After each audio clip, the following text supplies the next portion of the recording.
Living in Virginia, you're in the fast lane on the information superhighway. We've invested $3 billion in Virginia's broadband network to give you one of the fastest internet connection speeds in the world, so you can build relationships, bring new business to our state, and meet the future of education. It's amazing what we can do together. Visit VCTA.com to learn how broadband connects the Commonwealth.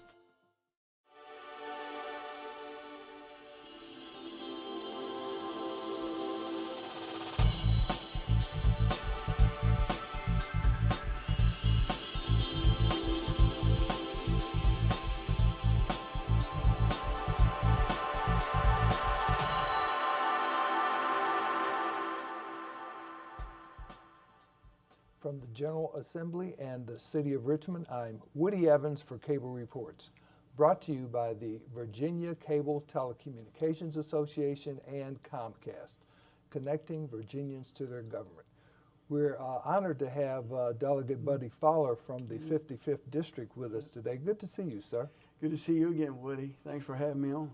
So I think it was mid-January you were here. Now you have reached a real pinnacle crossover yesterday. Tell us why that date is so important to you and members of the General Assembly. Well, it's obviously a happy day for many reasons. It means we're just about halfway through the session.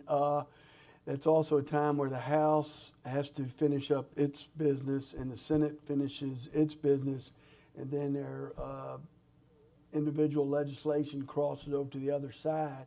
So again, it's a very busy time the last 2 or 3 days, or actually the last couple of weeks before crossover, trying to get all our bills, through the committee system, onto the floor, and then passed. So we're typically looking at 12, 14-hour days sometimes, and so we've passed that point. I'm starting to catch up on my sleep now. But it's really a very busy and hectic, and a little bit of pressure also time at the legislature. So as a delegate, if you don't have a bill that you have pursued out of the House by crossover, it won't be considered the rest of the session, I assume.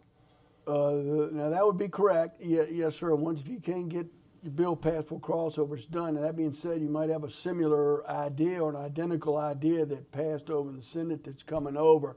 So again, the actual proposal might still be alive, but obviously your individual bill is in limbo. And I believe you have a bill that you have to present later on today in the Senate that you've worked on for some time. It has to do with special conservators of peace.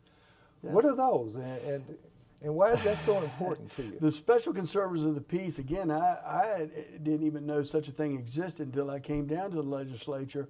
But a special conservator of the peace is basically a private police officer, or it's a private law enforcement entity. I don't really want to call them necessarily police, although they have arrest powers. But they don't have the training and all that a sworn police officer has. They typically, like in my district, we have special conservators of the peace at King's Dominion. I think at Lake Caroline, some of the gated communities have special conservators of the peace. And several businesses, or perhaps larger businesses, may hire special conservators for for security of their facilities and their property. The Virginia Sheriff's Association and the Association of Chiefs of Police came to me with some concerns about how broad their so-called orders of appointment were. And so they came to me to put in legislation to more clearly define what their geographical limitations were, as well as what their the scope of their law enforcement duties are. And so again, I've gotten that bill. It passed the House, and it'll be heard in the Senate today. And again, I think there is obviously a great need and a place for special conservators of the peace. They do a great job, but again, there was just some concern about making sure that the law enforcement that they are providing is restricted to their actual geographic locations. And are they appointed by local sheriffs? Now, what happens? They're trained and have regulation. They're come under the regulatory oversight of the Department of Criminal Justice Services, and what they need is they get their training and they're qualified to do certain things.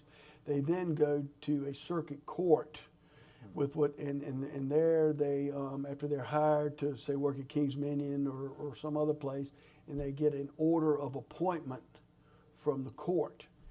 And then again, there was some concern among the law enforcement that sometimes the order of appointment was extremely broad. And so we just wanted to narrow that down a little bit, and that's basically what that legislation does. Is the order of appointment limited in terms of time, or is it in perpetuity? Now that I think it can be limited time, but for the most part, which concerned us or the law enforcement was just their geographical location, and again the types of law enforcement duties that they were qualified or to perform. And are these individuals allowed to carry weapons? Yes, they are. They are, and they have arrest powers, just like a police officer on their bailiwick, and